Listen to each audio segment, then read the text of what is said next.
Қайырлы күн, оқушылар.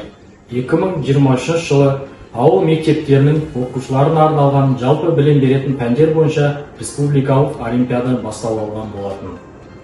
Аталмыш олимпиаданың бастапқы кезеңіне 78 мыңнан астам оқушы қатысты. Іріктеліп алынған 740 оқушы республикалық кезеңде бақтарын сынады.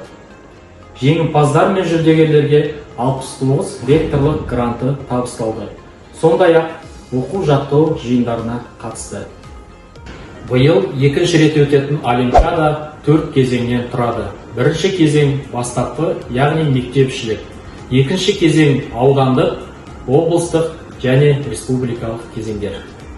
Олимпиаданың бастапқы кезеңіне соңғы 2 оқу жылын ауыл мектебінде оқыған 9-11 сынып оқушылары қатыса алады. Тестілеу онлайн платформада өткізіледі. Тапсырманы орындауға оқушыға 45 минут беріледі. Тестілеуді аяқтағаннан кейін жіберу батырмасын басу міндетті.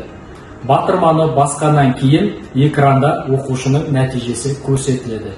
Егер батырманы баспаған жағдайда оқушының нәтижесі есептелмейді. Олимпиадаға тіркелу 4 қыркүйектен 20 қыркүйекке дейін жүргізіледі.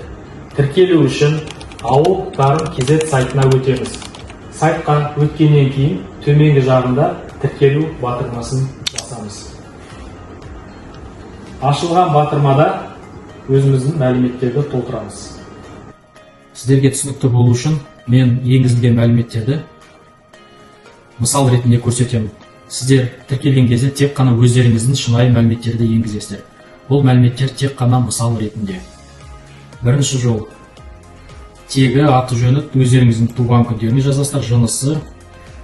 Келесі жолға ЖСН, өздеріңіздің ЖСН-дерін жазу міндетті. Себебі олимпиада өткен уақытта осы ЖСН-мен, яғни иінмен сіздер олимпиада тестілеуге өтетін боласыздар. Бұл яғни сіздердің логиндарыңыз болып есептеледі. Сондықтан өздеріңіздің ЖСН-дарыңызды жазу керек.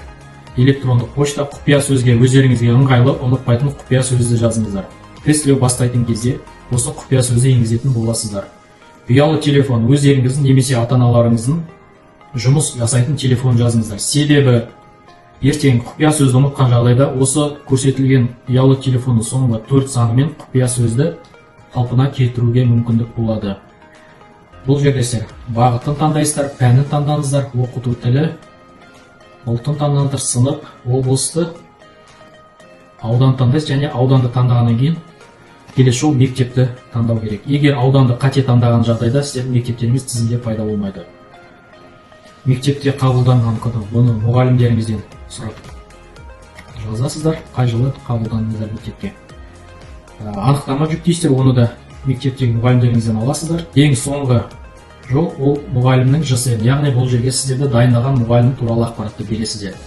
Себебі ертең келесі кезеңдерде сіздер орын алған жағдайда осы мұғалімнің есімдері дипломдарыңызда жазылатын болады. Енгізген мәліметтен дұрыстығын тағы да бір қарап шығыңыздар. Көп жағдайда оқушылар пәнін қате таңдап жатады немесе мектебін. Сол себепті тағы да бір рет мұқият қарап шығыңыздар. Егер барлығы дұрыс болса, мәліметтердің дұрыстығын растайсыздар және тіркелу батырмасын басасыздар. Барлығы дұрыс болған жағдайда сіздерді экрандарыңызда сіз тіркелуден сәтті өттіңіз жазу шығады. Олимпиаданың бастапқы кезеңіне қатысатын барлық қатысушыларға сәттілік тілейміз. Республикалық кезеңде шын мықтыларды күтеміз.